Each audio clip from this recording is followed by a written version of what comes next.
Alors, je suis chargé de projet chez Hauts-de-France Innovation Développement. Donc, cet événement est organisé par HDFiD avec le soutien donc, de la région de France et du Fonds FEDER. Il est également organisé dans le cadre du programme EN qui a vocation donc, à aider les entreprises dans leur stratégie d'innovation et de déploiement à l'international. Avant de démarrer, donc en deux mots, HDFiD, donc c'est l'agence d'innovation en région, donc avec trois grandes missions. Tout d'abord, donc l'appui aux partenaires de l'écosystème et aux entrepreneurs dans leurs projets d'innovation, la valorisation également des initiatives innovantes, donc via des actions de communication, et la production de data et d'études. C'est dans ce cadre que depuis 10 ans maintenant, donc notre pôle data donc, produit le baromètre des levées de fonds en Hauts-de-France, avec pour objectif donc, de suivre la dynamique en région, d'éclairer également les partenaires de l'écosystème et les entreprises sur les stratégies de levée. Alors, concernant le déroulé de ce webinaire, donc on aura une première partie sur la restitution donc, du baromètre, donc par Delphine Offroy, qui est responsable des études chez HDFiD. On aura également ensuite donc, une intervention donc, de deux représentants du monde académique, Mathieu Bellarouti, qui est maître de conférence à l'IGR IAE de Rennes, et Jean-François Sapin, qui est professeur des universités à la Sorbonne. Ils présenteront donc les premières conclusions de leurs travaux qui sont menés dans le cadre de l'Agence nationale de la recherche. Enfin, donc, nous aurons le regard croisé donc, d'une start-up qui a levé des fonds donc, en 2025, donc Ensuite, qui est représenté donc, par son fondateur Fabien Watrelot et un investisseur donc, bien connu en région, Finovam, qui est représenté par Hélène Canard. On aura donc à la fin de ce webinaire donc, un temps de questions-réponses. J'en profite donc pour remercier déjà donc, les partenaires de ce webinaire que je viens de citer et qui interviendront donc, ce matin. Alors, avant de démarrer, donc petit point technique, donc le webinaire est enregistré, donc le replay sera prochainement disponible, il vous sera envoyé par mail. Vos micros et caméras sont désactivés, mais vous pouvez évidemment poser vos questions donc, tout au long du webinaire. On aura 10 minutes de questions-réponses à la fin de ce webinaire et nous relayerons donc aux intervenants vos différentes questions, donc surtout n'hésitez pas. Voilà pour les petits éléments de cadrage. Donc, sans plus tarder, donc, je laisse la parole donc, à Delphine pour nous présenter donc, les principales conclusions de ce baromètre. Voilà, Delphine, c'est à toi. Bonjour à tous, bonjour à toutes. Donc comme vous l'a dit Mathieu, je suis Delphine Ostro, responsable études chez HDFiD. Je vais vous présenter les résultats du baromètre. On va rentrer tout de suite dans le vif du sujet. Avant ça, je voudrais faire un petit focus sur deux aspects, l'aspect méthodologie, comment on constitue notre baromètre, et puis un petit peu de recul par rapport aux données au niveau national. En termes de méthodologie, en fait, c'est assez simple, hein. Tout au long de l'année, on réalise une veille presse ciblée sur différentes thématiques au sein du pôle data, dont le sujet des levées de fonds. Donc, au fil des mois, on récupère les projets des levées de fonds, les concrétisations pour les entreprises des Hauts-de-France. Et puis, à la fin de l'année, on consolide tout ça et on croise avec différentes autres sources de données dont la base de données PitchBook. Alors, PitchBook, c'est une base de données de référence au niveau mondial qui recense toutes les opérations de financement entre les entreprises et les financeurs. On a accès à cette base de données, PitchBook, grâce au financement du projet ANR qui vous sera présenté par la suite. Donc, ça nous permet une certaine fiabilité dans les données. Je fais mon deuxième focus, Mathieu, tu peux revenir en arrière sur le contexte au niveau national. Donc, si on reprend les données du baromètre EY, tous les ans, il y a un baromètre qui sort sur les levées de fonds au niveau national. Alors là, je ne vous ai pas remis les tendances et l'évolution dans le temps, mais il faut savoir qu'après 2009, post-Covid, on a eu une forte croissance des levées de fonds et un pic qui a été atteint en 2022 avec une année record. Et depuis 2022, on est plutôt en décroissance. Et comme le montrent les informations ici pour 2025 par rapport à 2024, on est en baisse au niveau national, mais on a quand même tout de même 618 levées de fonds identifiées sur le territoire pour un montant de plus de 7 milliards d'euros. Au niveau de la concentration de ces levées de fonds, forcément, par rapport au tissu économique, c'est une forte concentration sur la région Paris-Île-de-France. Et ensuite, on a la deuxième région qui arrive, qui est Rhône-Alpes. Donc, on n'est malheureusement pas dans le top 3 des régions en France, mais on va aller voir qu'on a une position qui est quand même assez intéressante. Donc, au niveau de la région Hauts-de-France, quand on regarde justement par rapport à la tendance que je vous ai indiquée précédemment au niveau national, ben, on est un petit peu dans cette même tendance avec un pic de levée de fonds qui a été constaté en 2022 avec plus d'1 milliard d'euros qui ont été, 1 milliard d'euros qui ont été levés en Hauts-de-France, donc assez impressionnant. Et puis ensuite, une décroissance pour atteindre pour 2025 50 entreprises qui ont levé des fonds en Hauts-de-France pour un montant de près de 312 millions d'euros. Alors, j'ai encadré 2023, qui est une année un petit peu atypique. Et c'est vrai que dans la méthode, je ne l'ai pas forcément précisé, mais dans notre baromètre, on prend en compte les levées de fonds pour les entreprises qui ont leur siège social en Hauts-de-France, mais également les entreprises qui ont des établissements secondaires en Hauts-de-France avec un impact emploi en Hauts-de-France. Et donc, pour 2023, on avait pris en compte la levée de fonds de Vercors. Alors, Vercors est établi en région Rhône-Alpes, mais a un fort impact, comme on l'entend en ce moment, sur le Dunkerquois, avec les gigafactories. Et donc, cette levée de fonds de 850 millions d'euros, forcément, avait un impact très positif en 2023. Et si on enlevait ce montant de levée de fonds, on revenait finalement à peu près à un niveau équivalent à 2025. Donc voilà, les tendances à identifier et à analyser avec précaution par rapport à ce phénomène d'effet de siège également.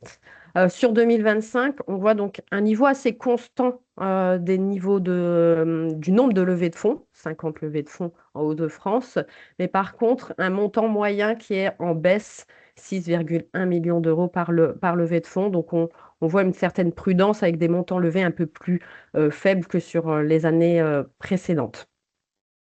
On va aller regarder dans le détail sur cette slide qui sont ces 50 entreprises qui ont levé des fonds en région en 2025. Alors, on voit que ces entreprises, elles sont situées un petit peu partout dans les Hauts-de-France tout de même, par rapport à la carte que vous pouvez visualiser, même s'il y a une très forte concentration sur les départements du Nord, 80%. Seul le département de l'Aisne n'a pas recensé cette année de levée de fonds.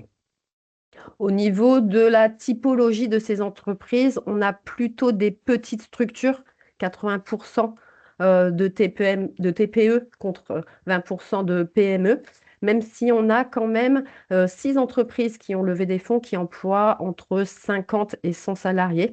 Donc finalement, l'impact emploi de ces 50 levées de fonds, il est de 837 emplois. C'est-à-dire que ces entreprises, ces 50 entreprises qui ont levé des fonds, donc qui sont en dynamique, en croissance, représentent une certaine activité en région. Maintenant, si on regarde par rapport à je dirais la maturité, alors ici, on ne parle pas de start-up parce que la start-up est parfois difficile à définir selon l'angle que l'on prend. Donc là, moi, je me suis plutôt attardée sur la date de création de l'entreprise. On considère une entreprise mature à partir de 5 ans, on va dire, donc 5 ans et plus, et moins de 5 ans, une jeune pousse. Et finalement, on constate que parmi ces 50 entreprises qui ont levé des fonds, on a un équilibre entre les jeunes pousses, 46%, et les entreprises plus matures qui ont levé des fonds en région cette année. On va passer sur la slide suivante pour voir un petit peu sur quelle thématique ces entreprises se situent. Alors, l'année dernière, on avait une forte concentration des levées de fonds sur l'énergie. On avait 6 levées de fonds avec des montants assez importants, dont Electra qui était dans le top 5 des levées de fonds en France en 2024. Ici, on voit que l'énergie représente une seule levée de fonds, mais assez importante, 50 millions d'euros. Par contre, la concentration se fait cette année sur 2025, principalement à près de 50% sur les secteurs agroalimentaires et santé. Assez étonnant. On parle de l'IA partout et on ne retrouve pas cette thématique qui ressort fortement sur ces levées de fonds. Alors bien sûr, par exemple, sur la santé, on a des entreprises qui vont peut-être avoir des process qui utilisent l'IA. Mais là, ici, quand on prend la filière, on parle de cœur de cible, c'est-à-dire que si l'activité est orientée santé, on va la mettre sur la santé. Donc, on ne retrouve pas effectivement de grosses dynamiques sur l'IA. Et je peux vous dire par rapport aux données du baromètre EY que c'est un petit peu la tendance qui se constate aussi au niveau France et européen. Au niveau européen, on n'a que 5% par rapport aux investissements de levée de fonds représentés par l'Europe par rapport au niveau international. Et donc, c'est vraiment les États-Unis qui mènent la danse sur cette thématique de l'IA. Maintenant, c'est par rapport à ces entreprises. On voulait faire un petit focus sur qui sont ces entreprises par rapport à l'accompagnement qui peut être fait des entreprises sur le développement, l'innovation. Et on se rend compte que ces entreprises, ces 50 entreprises qui ont levé des fonds en 2025, on a plus de 8 sur 10 qui ont bénéficié dans leur parcours de création, de développement, d'un accompagnement par une structure de l'écosystème en appui. Alors, pas forcément sur leur levée de fonds, hein, mais en appui dans leur développement. Et 70% qui ont également bénéficier d'une aide publique à l'innovation, que ce soit une aide régionale ou nationale. Donc des entreprises qui sont fortement suivies et également 4 entreprises sur 10 qui sont des entreprises qu'on peut là peut-être parler de start-up car issues d'un accompagnement à la création dans les parcs d'innovation de notre région. Voilà pour les données 2025. Je vous fais un petit focus rétrospective sur les 5 années précédentes. On voit que les levées de fonds en région Hauts-de-France, bah, ça concerne plus de 200 entreprises, près de 5000 emplois sur cette période, sur ces 5 dernières années, 2020 jusqu'à 2024. 85% de ces entreprises qui ont levé des fonds sont toujours en activité. Alors pour celles qui ne le sont plus, on voit que la durée de vie moyenne de ces entreprises était de 8 ans et que la moitié n'ont pas existé plus de 6 ans. Voilà, j'ai fait le tour de ces résultats, de ce panorama, je dirais, des résultats du baromètre des levées de fonds en Hauts-de-France pour 2025. Et maintenant, je vais laisser la parole aux autres intervenants pour avoir un regard un petit peu plus stratégique et opérationnel. Merci Delphine. Merci parce que toutes ces données, elles permettent de mieux contextualiser l'ensemble de ce qu'on peut appeler les informations qui caractérisent le développement, notamment des startups en région. Et c'est justement le moment d'en parler à travers un programme de recherche dans lequel figure HDFID, donc un projet financé par l'Agence nationale de la recherche qui s'appelle STEFI, qui concerne les trajectoires entrepreneuriales et le financement de l'innovation. Donc, on va passer au regard très très important de la recherche et des chercheurs sur les trajectoires de développement des entreprises et le levée de fonds, et notamment dans le cadre de travaux qui sont toujours en cours et qui apportent leur lot d'informations nouvelles, qui renforcent un peu les connaissances qu'on peut avoir sur le développement des startups. Donc, je vais laisser la parole à Jean-François Satin, professeur des universités, sur la thématique genre et signaux d'innovation en levée de fonds. Bien, merci Jean-Christophe. Bonjour, bonjour à toutes et à tous. Donc oui, je souhaitais saisir l'occasion de ce webinaire pour évoquer plus spécifiquement la question du genre et des autres signaux d'innovation en matière de levée de fonds. Sachant que la question du genre en levée de fonds on sait qu'elle est devenue particulièrement importante ces dernières années, avec de nombreux travaux qui suggèrent que les startups fondées par des femmes lèvent en moyenne moins de capitaux que celles fondées par des hommes, donc et des équipes purement masculines. Alors, à ce niveau-là, on peut se référer assez facilement au baromètre Sista et BCG qui est édité régulièrement et qui est construit notamment sur les données issues de Crunchbase et de Dealroom et qui montre que les équipes donc entièrement féminines restent très très minoritaires dans les levées de fonds et surtout qu'elles accèdent beaucoup plus rarement aux gros tours de financement, hein. Donc il existe un écart lié au genre en matière de financement des startups et ça soulève au moins deux types de questions. La première qui est le pourquoi de cet écart, hein, pourquoi est-ce qu'on a cet écart? Et la seconde question qui en découle, qui est quelles solutions éventuelles en mobilisant d'autres signaux d'innovation pour pouvoir répondre à ce gender gap, comme on l'appelle. Alors sur le premier point, la littérature académique nous propose plusieurs grilles d'analyse pour expliquer la présence du gender gap. On a notamment un certain corpus théorique qui renvoie à des théories de la discrimination, hein. Je pense notamment aux travaux du prix Nobel Gary Becker ou encore aux travaux de Helmut Phelps sur la discrimination statistique, hein, avec l'idée que dans des contextes où l'incertitude est très forte, eh bien, les investisseurs peuvent utiliser les caractéristiques observables, facilement observables comme le genre, comme des indicateurs indirects de la qualité ou du risque des projets pour lesquels le financement est demandé. Donc on a d'un côté on va dire, des explications qui sont liées à la discrimination. On a d'un autre côté d'autres théoriciens qui ont questionné plus directement la légitimité des équipes entrepreneuriales. Et c'est notamment la théorie du lack of fit ou du manque d'adéquation qui a été donc développée notamment par Edman dans les années 80 suivant laquelle certaines activités, comme par exemple l'entrepreneuriat technologique, eh bien, peuvent être socialement associées à des stéréotypes plutôt masculins. Et dans ce contexte, cela peut conduire les investisseurs à exiger des preuves supplémentaires de compétences ou de crédibilité aux équipes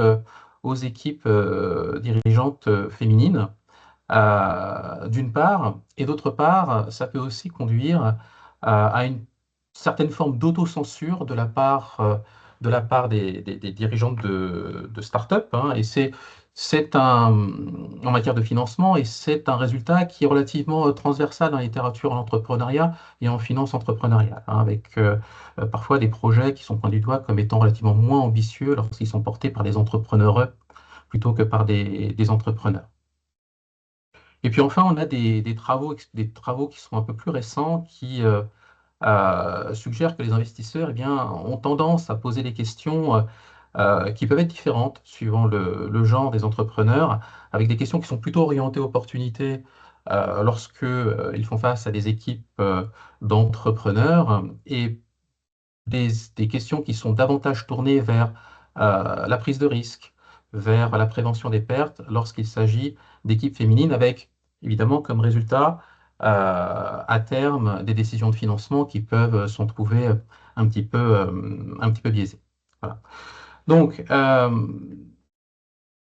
on a cette question donc, de la présence d'un biais de genre en matière de financement des startups. Et la question donc, qui peut se poser, c'est dans quelle mesure des signaux d'innovation, et notamment des innovations relativement forts comme la propriété intellectuelle, hein, et les brevets, peuvent permettre de combler ce gap entre les différents types d'équipes entrepreneuriales. Alors, si on peut peut-être revenir sur la slide précédente. Ah, merci.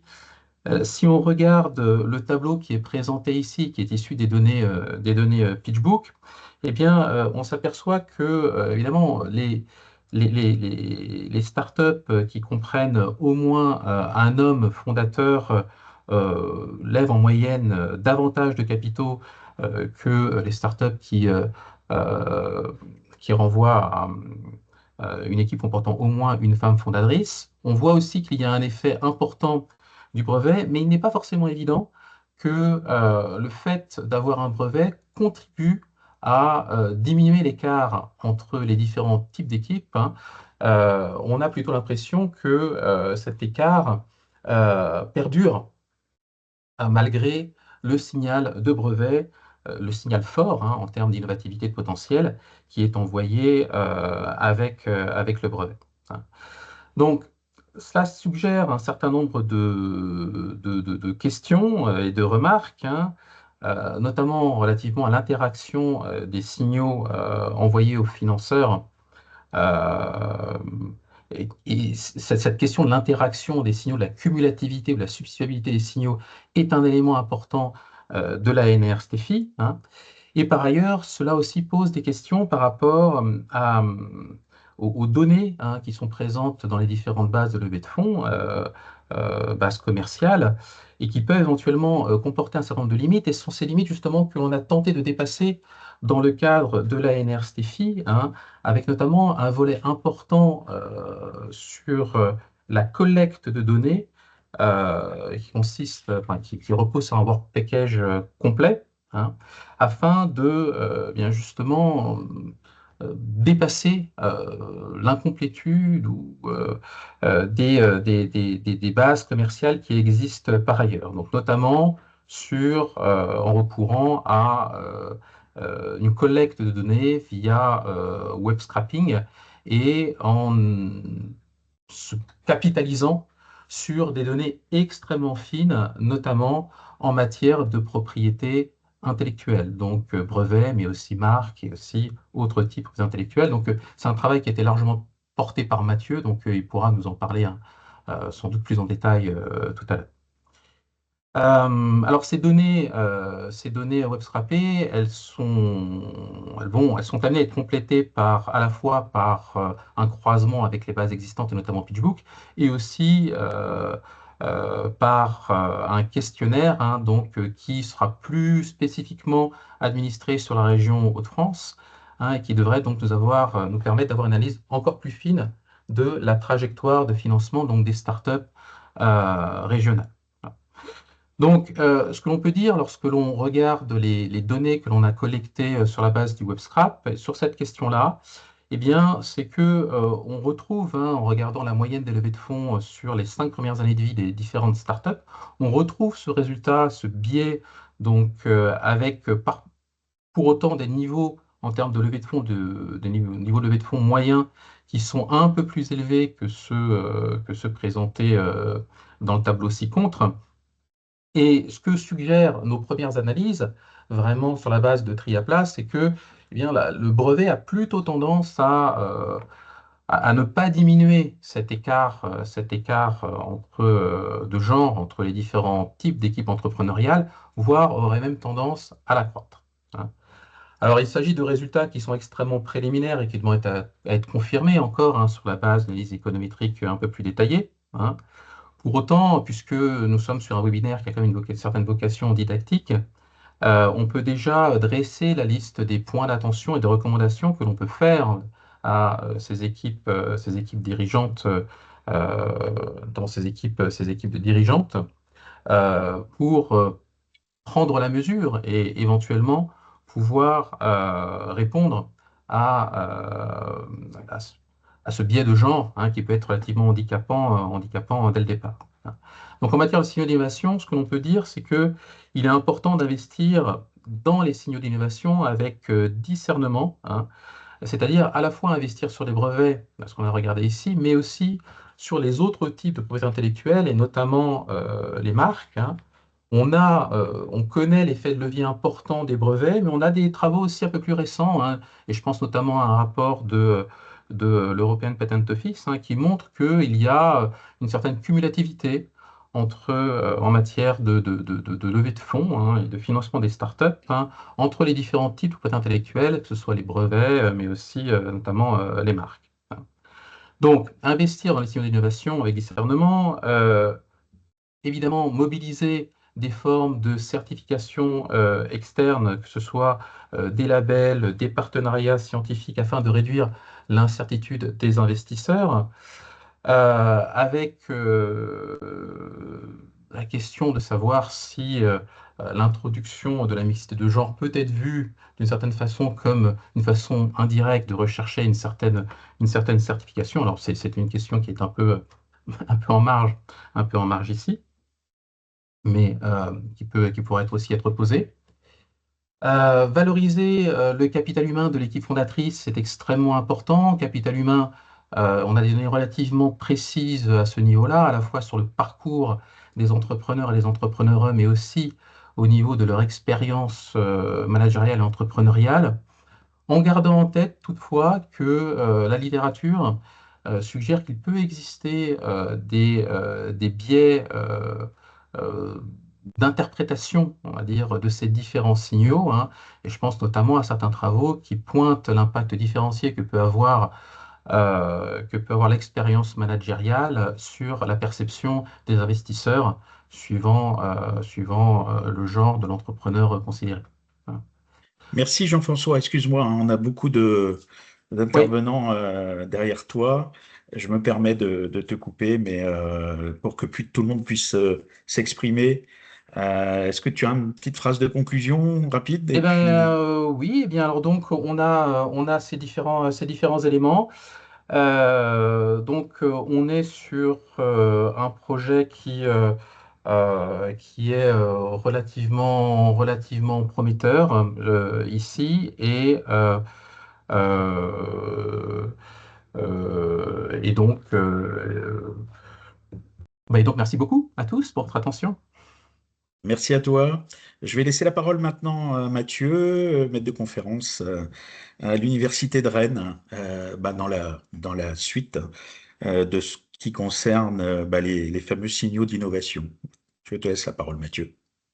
Merci Jean-Christophe, bonjour à toutes et tous, et merci pour cette occasion qui nous est donnée de faire ce point d'étape sur nos travaux de recherche autour de l'ANR.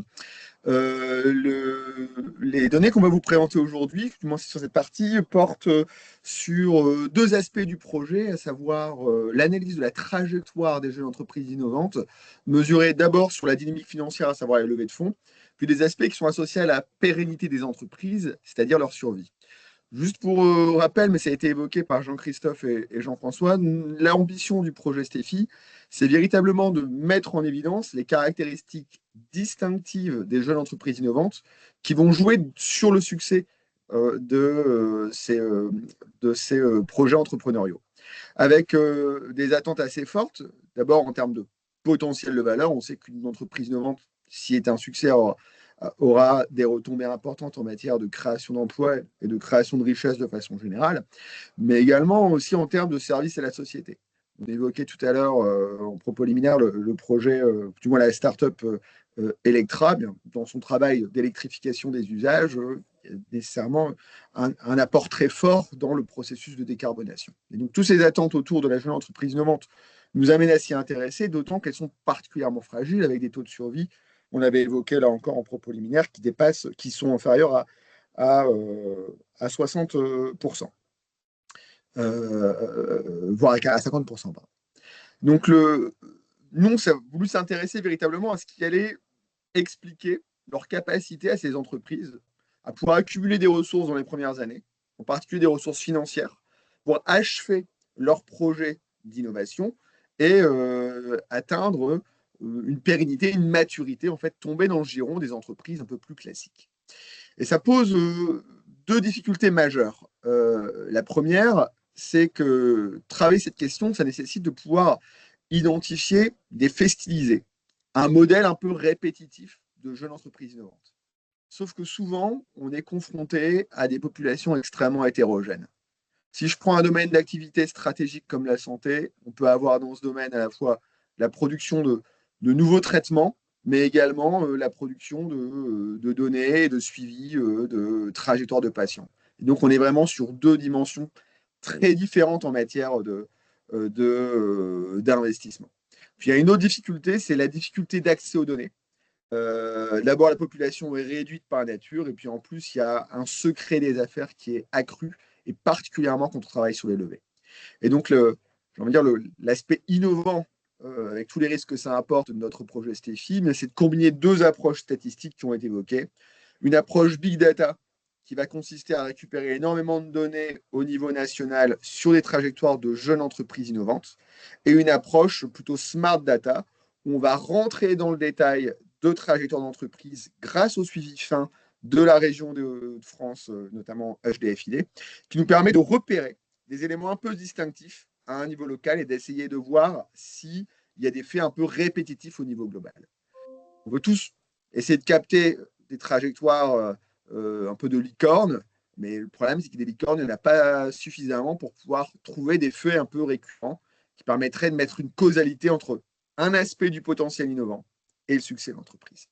Alors pour ça, sur l'aspect données, on est parti, on fait le détail des entreprises de la région. On s'est efforcé d'étalonner par aller-retour entre les données de la région sur différents profils innovants et les données nationales, des caractéristiques d'innovation pour essayer de comprendre ce qui pouvait jouer sur la trajectoire de création de valeur.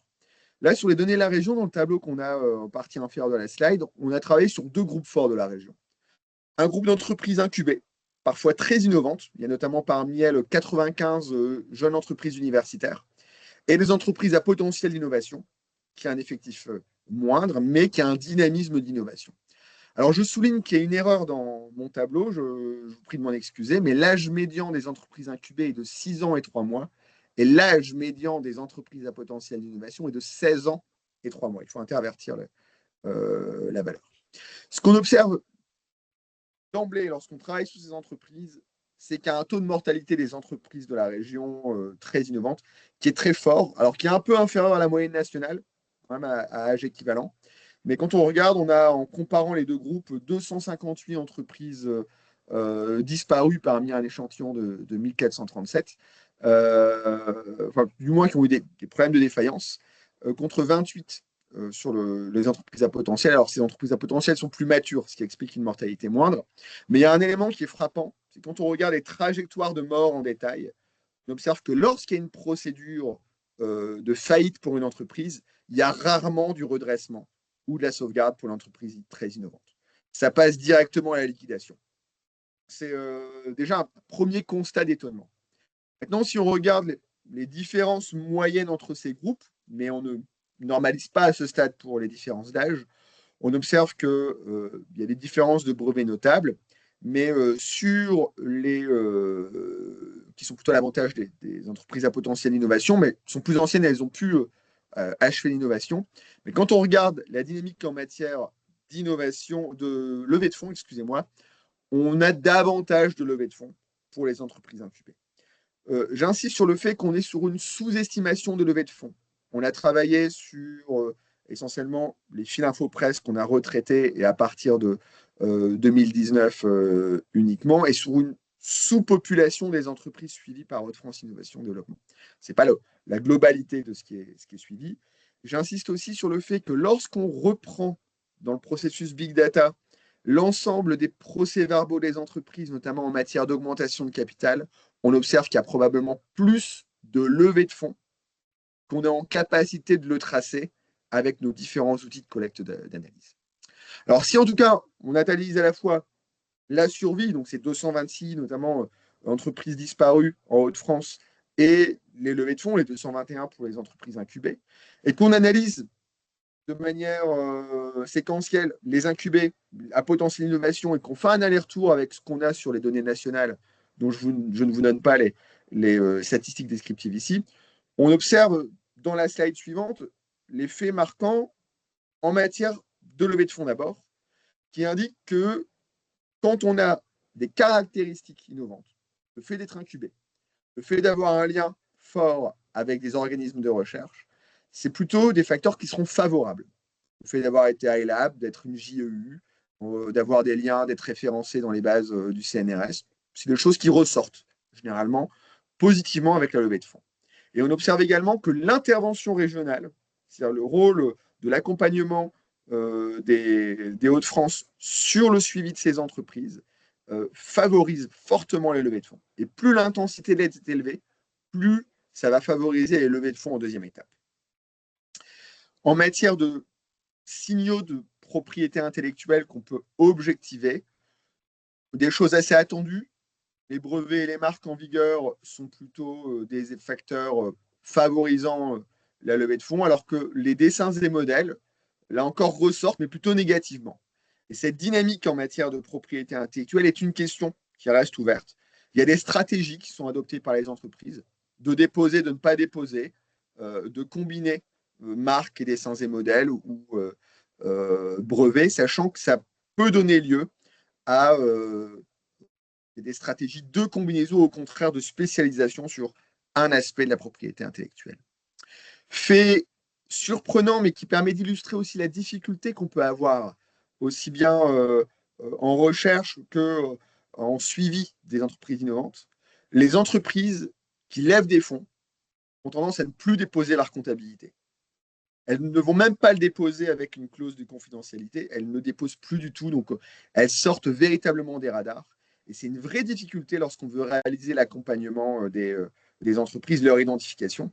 Et c'est en ça aussi la valeur de la collaboration avec Hauts-de-France Innovation Développement, c'est qu'on a une capacité à identifier des entreprises sur le territoire qui sortent des radars et qu'on ne pourrait pas traiter, nous, avec la donnée quantitative habituelle.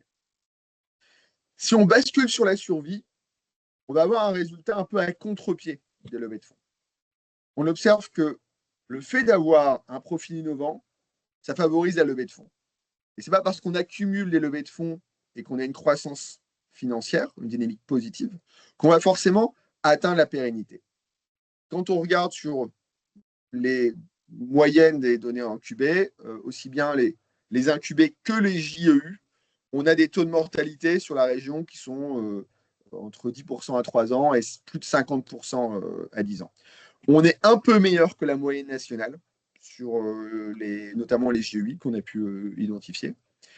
Et si on regarde maintenant ce qui va jouer dans ces trajectoires, vraiment ces temps de survie, à la fois la longévité et le risque de disparition, là encore, on a des données un peu plus nuancées sur les brevets. On voit que lorsque sur les marqueurs de propriété intellectuelle qui sont formalisés et qu'on peut objectiver et dater grâce au dépôt INPI, lorsque les brevets sont des succès, au même titre que les marques, souvent c'est un prédicteur de la pérennité. Alors que lorsqu'il y a des marques qui ont été révoquées ou des brevets déchus, là, on a plutôt un prédicteur de mort, quand bien même l'entreprise a pu déposer d'autres brevets qui sont restés en vigueur. On a également un faisceau d'indices très particulier pour un groupe d'entreprises qui seraient plus innovantes, à savoir celles qui auraient des brevets avant la création ou l'année de la création. Et là, on a plutôt une tendance en fait d'un taux de survie a priori qui serait meilleur sur les premières années et une forme de temporalité un peu plus longue dans le développement. Mais on est là encore sur des échantillons trop faibles pour pouvoir caractériser la dynamique de façon précise. On est vraiment à la limite de la validité statistique. Alors, autre aspect, pour conclure, c'est que globalement, toutes les caractéristiques d'innovation plutôt être favorables en matière de levée de fonds, mais vont être aussi des prédicteurs, des situations d'entreprise plus à risque. Et on a quand même encore aujourd'hui de la difficulté à faire émerger parmi les signaux d'innovation un marqueur fort de la trajectoire de survie. Il y a quelques éléments qui ressortent. Je pense notamment le fait d'avoir des brevets internationaux qui donnent déjà un indicateur de la propension de l'entreprise à s'internationaliser, donc à atteindre des marchés un peu plus importants. Je ne vais pas consommer plus de temps. Je reste à votre disposition pour préciser les éléments au cours des questions. Je vous remercie. Merci Mathieu. Merci Mathieu, merci messieurs donc, pour votre présentation. Donc on arrive sur la dernière partie de ce webinaire où il nous semblait important aussi d'avoir le regard d'acteurs en première ligne sur ces sujets, à la fois des entrepreneurs qui lèvent des fonds et puis les acteurs du financement. Et donc pour apporter ce témoignage, donc on a Hélène Canard donc, qui est membre du directoire donc, chez Finovam Gestion, puis Fabien Watrelot, fondateur d'Ensuite. Donc merci en tout cas à vous deux de participer donc, à ce webinaire. Et avant de rentrer dans le vif du sujet, j'avais pour chacun d'entre vous une première question. Alors, on va peut-être démarrer par Hélène, du coup. Est-ce que vous pourriez vous présenter et puis présenter également Finovam Gestion? Merci, oui, bonjour à tous. Alors, Finorem Gestion, donc c'est une société de gestion. Notre métier, c'est d'investir à la création des entreprises, plutôt deep tech, en tout cas innovantes. On a ça dans nos règlements. Et donc, on participe dès le démarrage. Nous, on participe au premier tour de table qui fait intervenir une levée de fonds, un investisseur financier. Donc, on est vraiment sur ce qu'on appelle l'amorçage dans notre métier. On est tout secteur d'activité et on est sur les régions Hauts-de-France, Grand Est et Bourgogne-Franche-Comté. On gère au total 100 millions d'euros d'investissement. Et comme le sujet aujourd'hui, c'est la levée de fonds, il faut comprendre que les fonds d'investissement en tant que tels, eux-mêmes, relèvent les équipes de gestion, relèvent des fonds tous les 5 ans. Donc, nous en sommes déjà à notre deuxième génération de fonds d'investissement et on est en train donc de lever notre troisième génération. Et donc, nos souscripteurs, les personnes en fait qui nous confient les capitaux, donc il y a les soutiens publics et privés. Il y a des soutiens publics donc au niveau de BPI Paris qui gère le grand emprunt, qui a une enveloppe dédiée à l'amorçage technologique. Et il y a également donc les différentes régions. Et puis ensuite, un ensemble d'investisseurs privés qui complètent ces outils d'investissement, qui sont multibancaires. Donc, on a sur l'amorçage technologique, j'allais dire que les banques partagent le risque et donc elles investissent au sein de nos outils plutôt que d'avoir leurs propres outils, plus des grandes entreprises et quelques investisseurs privés. Donc, voilà qui on est. On a un portefeuille que vous avez là sous les yeux qui est à peu près d'une 50aine de participations. On investit dans tous les secteurs d'activité. Et Voilà. du coup, Je vous passe la connaissez parole à très Fabien, bien je pense. InSuite, puisque vous avez Voilà, et on investi a dans cette accompagné entreprise. Fabien. Donc, voilà, sur la dernière levée notamment. Fabien, du coup, est-ce que tu peux nous présenter InSuite, peut-être son innovation, puis la proposition de valeur? Oui, tout à fait, merci beaucoup. Donc moi je m'appelle Fabien Watrelot, je suis le dirigeant fondateur d'Ensuite. Donc nous on est une entreprise du logiciel dispositif médical. On travaille dans la santé, hein, comme ça le sous-entend. Et on a conçu un premier logiciel qui s'appelle Ensuite Cardio et qui permet de vraiment donner l'accès à la prévention cardiovasculaire. Et donc concrètement, qu'est-ce que c'est? C'est un logiciel avec d'un côté une interface soignant, de l'autre côté une application patient relié à un capteur de fréquence cardiaque et du matériel qu'on va livrer au domicile du patient. Et le tout, en fait, s'inscrit dans un parcours de soins qui démarre depuis l'hôpital.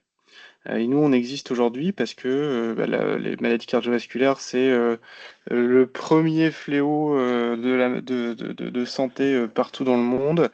Ça coûte, si vous voulez des chiffres, ça a coûté à peu près 21 milliards en 2023 à la Sécu. Et la grande particularité de la maladie cardiovasculaire, c'est que 80% des problèmes sont évités avec de la prévention, en fait. Donc vous faites un produit en croix, vous avez à peu près 80 milliards des coûts qui sont évitables avec une bonne prévention cardiovasculaire. Donc c'est hyper intéressant pour tout le monde dans la société. Et en France, en fait, on a des hôpitaux qui déjà en fait activent des moyens de prévention, notamment post-infarctus. Mais c'est très peu utilisé. Pour donner les chiffres, c'est 80-85% des patients qui n'y vont pas.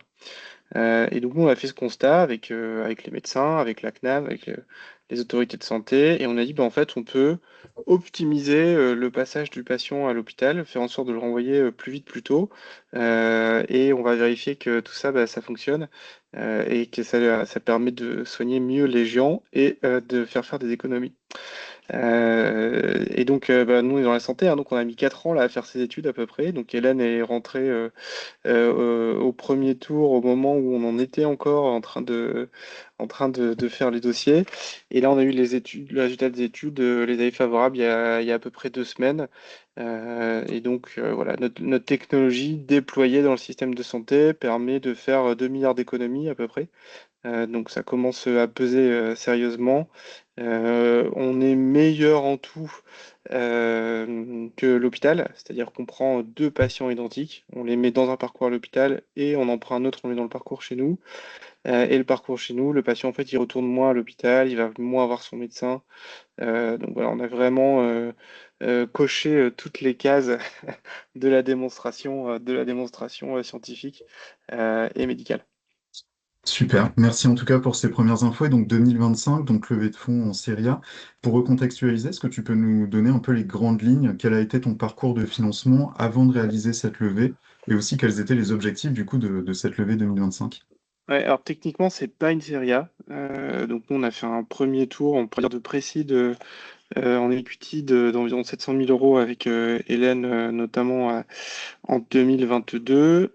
Et puis ce tour de pré-série A plutôt de 3 millions qui vient d'arriver.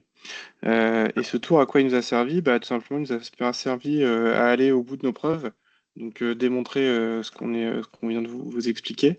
Il nous a servi aussi à continuer à structurer l'entreprise, donc renforcer les équipes commerciales, renforcer la gouvernance. Il nous a permis aussi de déclencher une deuxième phase de R&D, parce qu'on a trouvé un moyen d'aller encore plus vite et de diffuser la technologie et ses bienfaits à l'ensemble du système français et pourquoi pas même européen. Et donc voilà, et donc on a des premières preuves aussi ultra positives sur cette deuxième technologie qui va bientôt arriver. Ok, merci beaucoup. Alors, Hélène, du coup, pour rentrer un petit peu plus donc, dans les coulisses quelque part de cette levée de fonds, pour vous, les éléments les plus déterminants quand vous décidez d'investir, par exemple, qu'est-ce qui vous a convaincu dans le projet N-Suite en particulier? Alors, ce qu'on a à l'époque, hein, en 2022, comme disait Fabien, en fait, on avait déjà des avis de médecins. On avait également une équipe avant tout qui était là motivée et qui était bien structurée déjà pour faire ces premières étapes de déploiement. Et on avait également, je dirais, un ensemble de financements qui permettait d'avoir de la visibilité. Gère Fabien, outre nous, Finovem Gestion, avait autour de lui aussi d'autres investisseurs intéressés par le sujet qui permettaient en fait d'avoir un consortium autour de la table qui permette de sécuriser et de pouvoir se dire qu'on avait du temps. Et ça, c'est important. Voilà. Donc ça, c'est le dirigeant qui le fait, et l'équipe fondatrice qui cristallise autour de lui. Voilà. Et nous, on y contribue aussi, hein, bien sûr, par échange et par mise en réseau. Mais ça, c'est important parce que dans le cadre de Fabien, c'est toujours plus long, mais comme tout le monde, de faire les études cliniques, le temps aussi de convaincre et de trouver le modèle économique. Ça, c'était aussi un sujet. Donc, ça prend toujours plus de temps.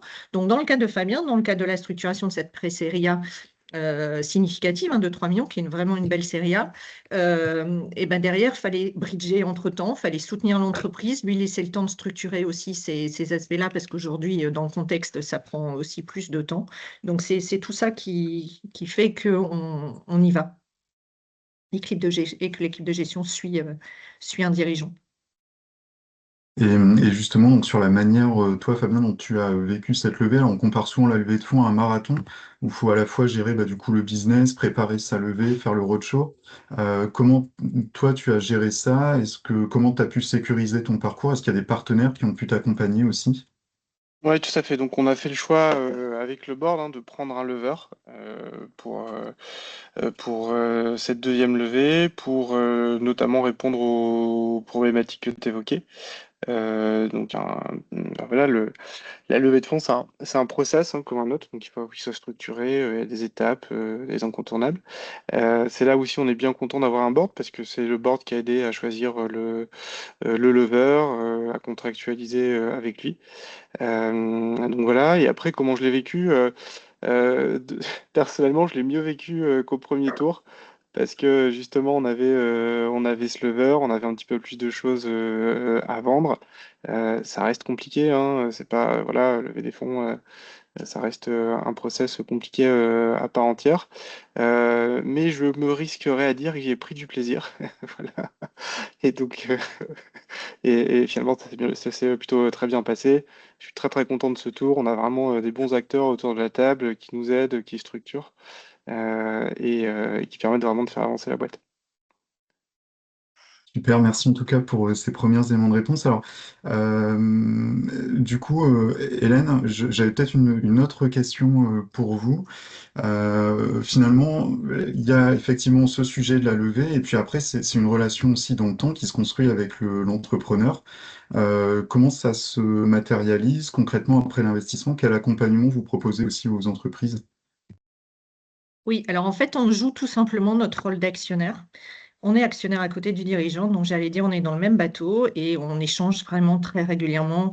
Donc il y a forcément des rendez-vous, je dirais, fixés en termes de board et tout ça, mais il y a en fait énormément de questions qui sont posées au fur et à mesure de la vie de l'entrepreneur et Fabien, notamment quand on a plusieurs autour de lui, n'hésite pas à solliciter les uns les autres pour pouvoir avoir des avis, s'appuyer, chercher des réseaux, solliciter, voilà. Et donc l'accompagnement, en fait, c'est vrai que cette vision, elle est vraiment presque, elle n'est pas, mais elle est toutes les semaines, enfin, je dirais pas quotidienne, mais elle est vraiment très, très soutenue. Et ça, on n'a pas toujours cette vision-là de l'entrepreneur, mais en amorçage, c'est ça la force aussi, c'est pas être tout seul et en même temps, nous, on actionne aussi tout notre portefeuille. C'est-à-dire on a 5 entrepreneurs derrière nous et donc il y a forcément des questions qui ont pu être vues aussi par les uns par les autres. Voilà. Et pour transmettre ça, nous, par exemple, même en équipe de gestion, hein, on est une équipe resserrée, on est 5 investisseurs. On passe une journée par semaine tous ensemble pour évoquer tous les sujets de tout notre portefeuille et des nouveaux investissements. Donc déjà, nous, entre nous, l'équipe de gestion, à partir du moment où on a des problématiques qui nous sont posées, on les travaille en commun et on actionne les réseaux communs de l'ensemble des portefeuilles. C'est ça qu'il faut mettre à disposition des entrepreneurs. Parce que comme dit Fabien, c'est quand même une longue route, ça demande beaucoup d'énergie. Et donc c'est ça, on voyait aussi dans les études précédentes que l'incubation, l'accompagnement, c'est important. Fabien parlait de l'accompagnement aussi à la levée. Il y a beaucoup de reporting financier aussi à faire et de commerciaux à faire pendant la levée. Il faut délivrer, il faut pouvoir montrer que ce qu'on vend aux futurs investisseurs, on le fait. Donc, il y a beaucoup de reporting, il y a beaucoup d'informations à communiquer. Donc, c'est très chronophage. Donc, c'est pour ça que tout cet accompagnement est je pense, une clé de succès pour arriver à lever. Ok. Et une force du coup dans l'écosystème aussi régional qui est quand même plutôt bien doté en termes de structure d'accompagnement. Globalement, du coup, comment vous percevez en fait l'évolution des levées de fonds Hauts-de-France? Vous êtes plutôt en phase avec ce qui a été dit précédemment? Est-ce qu'il y a des types de projets, des secteurs ou des dynamiques particulières que vous observez dans le cadre de votre activité? Alors, ce qu'on constate actuellement, j'allais dire déjà, dans un point très positif, c'est que les capacités d'amorçage sont pérennes ici sur les Hauts-de-France et elles sont là. Il y en a toujours autant. Donc ça, on est plutôt très bien doté en termes de territoire. Nous, pour travailler pour plusieurs territoires, je peux vous dire déjà que les Hauts-de-France sont très bien dotés. Après, c'est clair que comme je vous l'ai expliqué, les fonds d'investissement, ils doivent à un moment donné rendre l'argent à leurs souscripteurs et il faut faire tourner les lignes. Donc, c'est clair, aujourd'hui, plus de difficultés à aller en termes de marché, d'aller sur le marché, de générer du chiffre d'affaires. Et donc, les plans d'investissement sont retaillés par rapport à ça, c'est-à-dire que les besoins financiers doivent être pérennes. Il faut quand même avoir de la visibilité au moins à 18 mois.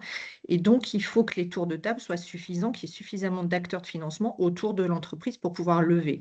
Donc ça, nous, on a un gros travail, même si on a des sujets qui nous intéressent, de pouvoir aller structurer correctement le tour de financement avec d'autres partenaires que nous connaissons, que nous allons chercher aussi avec les leveurs, pour pouvoir pérenniser le projet. Voilà. Mais le contexte actuel dans lequel on est, nous, c'est plutôt d'avoir moins de projets que les années précédentes. Voilà. On aimerait qu'il y ait un meilleur deal flow. Si j'ai un message à faire passer, c'est qu'on a des capacités d'investissement et aujourd'hui, on est un petit peu plus faible en qualité de deal flow pour nous déployer nos fonds. Voilà. Très bien, bah merci beaucoup en tout cas. Fabien, peut-être en ouverture, une question que j'aimerais bien poser sans trahir de secret, mais quelles sont les prochaines étapes du coup pour le développement d'Ensuite et quels seraient quelque part les indicateurs qui permettraient de dire OK, bah du coup cette levée, on a rempli les objectifs.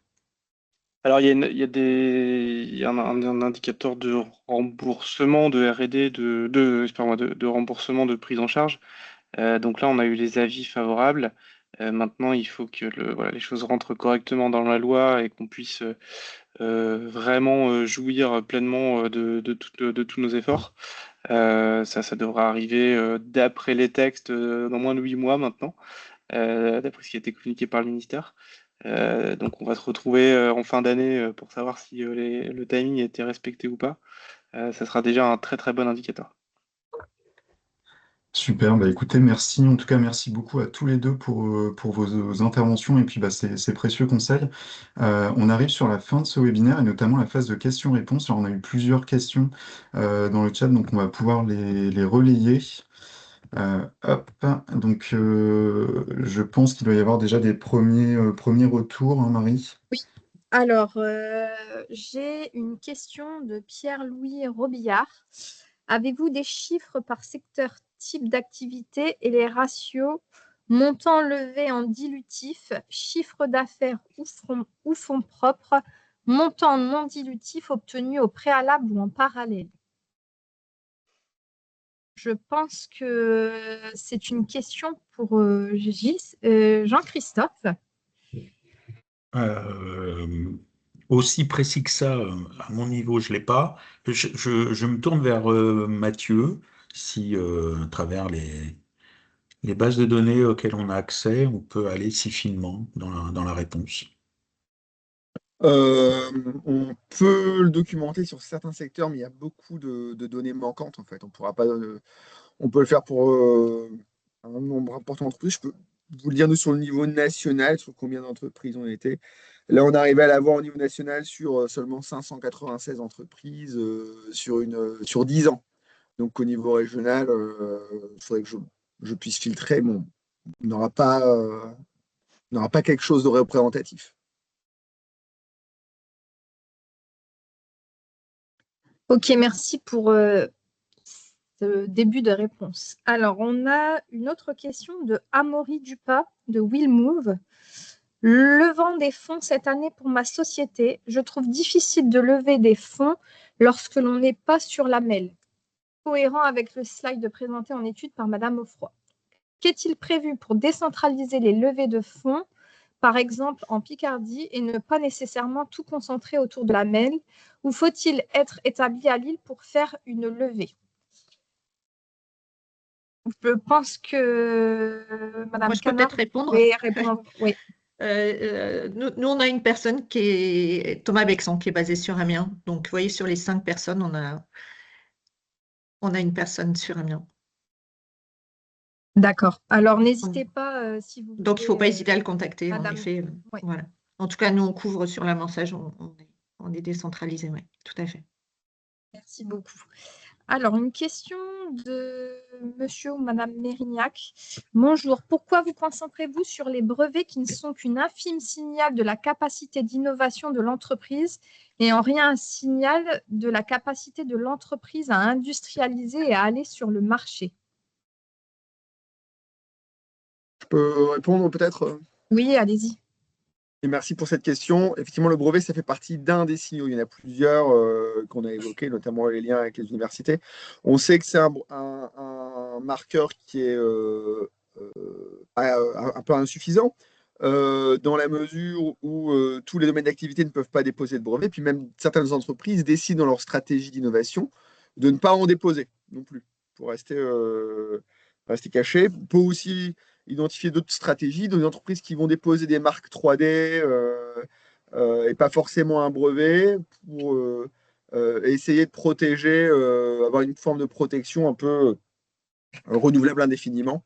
Donc on est sur des stratégies de signaux de propriété intellectuelle peuvent être variés, ils résument pas forcément l'innovation.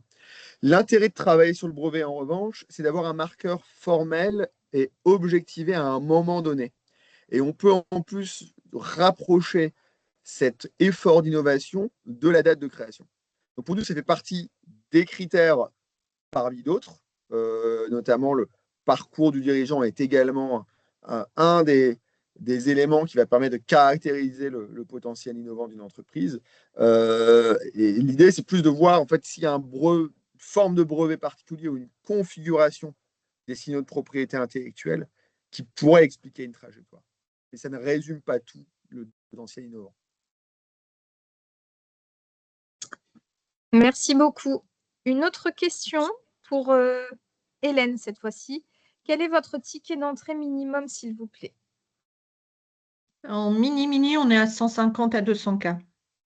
Et souvent en co-investissement. Ça veut dire quand même on est plutôt sur des tours de table entre 500 et 750 000 euros en equity, ce qui est quand même généralement nécessaire en fourchette basse pour pouvoir financer à la fois ce qu'on a vu, c'est-à-dire les études de R&D et une équipe de business développement pour aller mettre le produit sur le marché. Donc voilà, on est rarement en dessous d'un plan de financement à cette hauteur-là.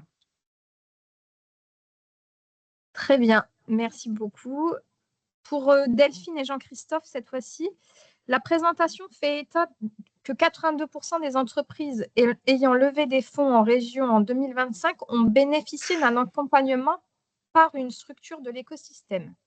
Ces données proviennent-elles d'Astrid et donc de la déclaration des dites structures ou d'une enquête menée auprès des 50 entreprises ayant levé ces levées de fonds en 2025? Quelles sont les typologies de structures les plus grosses contributrices d'accompagnement en région sur ces sujets de levée de fonds? Sans citer les noms, mais est-ce plutôt des clusters, des incubateurs, pôles de compétitivité ou directement des gestionnaires de portefeuille? D'avance, merci. C'était Anthony Duval. Excusez-moi, je prends la parole, JC. Donc effectivement, ces données, elles proviennent d'Astrid. Étant donné qu'on avait 82% déjà qui ressortaient sur de l'accompagnement, il nous restait uniquement 9 entreprises qui n'étaient pas déclarées accompagnées par l'écosystème. Donc on a creusé un petit peu. Et donc ça ne veut pas dire effectivement qu'elle n'a eu zéro accompagnement, mais aucun accompagnement déclaré depuis Astrid. Après, en termes de typologie de structure, il faudrait qu'on creuse davantage. Et c'est vrai qu'on se rend compte souvent qu'une entreprise, quand elle est suivie par plusieurs organismes. Et puis après, il y a un parcours aussi. C'est-à-dire qu'on a bien vu 40% qui sont issus des parcs d'innovation, donc des incubateurs, qui ensuite sont dans la quasi-totalité suivis par des structures d'accompagnement en sortie d'incubation. Tu as peut-être Merci quelque chose beaucoup, à Delphine. rajouter, JC, c'est bon? Non, c'est tout à fait bon. Ce qu'on pourra faire, effectivement, c'est regarder plus en détail ces choses-là. Bon, sachant qu'on a affaire à des entreprises qui sont plutôt très innovantes. Donc, on est en haut de ce qu'on peut appeler la pyramide. Et donc là, effectivement, on va retrouver, je dirais, des pôles de compétitivité, des centres techniques et puis des financeurs qui sont intervenus à un moment donné de l'évolution de l'entreprise. Merci Ok, beaucoup, Jean-Christophe. Alors, merci. sur la dernière slide, vous aurez les coordonnées aussi des intervenants. Donc, si vous avez des questions, n'hésitez pas aussi à nous les envoyer. On pourra les relayer et puis essayer d'y répondre au mieux. C'est vrai qu'on est sur un format qui est quand même assez contraint. Vous avez à l'écran aussi donc un QR code. Donc, n'hésitez pas à nous laisser aussi votre avis sur ce webinaire. Pour nous, c'est important. Ça nous permet aussi d'améliorer en continu donc les formats qu'on vous propose. Et puis, donc, j'avais également donc, un dernier message à vous faire passer si vous souhaitez compléter le sujet. On a lancé il y a quelque temps aussi donc, une série donc, de podcasts qui a été lancée. Donc, ce sont les capsules idées et qui abordent aussi les sujets d'entrepreneuriat et qui permettent de mieux comprendre les dynamiques d'innovation. Et vous avez un épisode donc, plus spécifiquement qui aborde donc, le sujet du financement. Donc, ça permettrait de compléter ce qu'on a également abordé donc, ce matin. Vous avez là donc nos coordonnées aussi. Donc, on n'a pas forcément pu répondre à toutes les questions. Donc, n'hésitez pas à nous les renvoyer. Nous, on rebalayera aussi donc les différentes questions qui ont été posées et puis on essaiera d'y répondre au mieux. Voilà. En tout cas, je souhaitais aussi vous remercier à toutes et à tous pour votre participation à ce webinaire, pour vos différentes questions. Merci également à tous les intervenants. Et puis, je vous souhaite une excellente journée. Et puis, à très bientôt. Merci à vous. Merci. Merci à Merci à vous. tous. Bonne journée.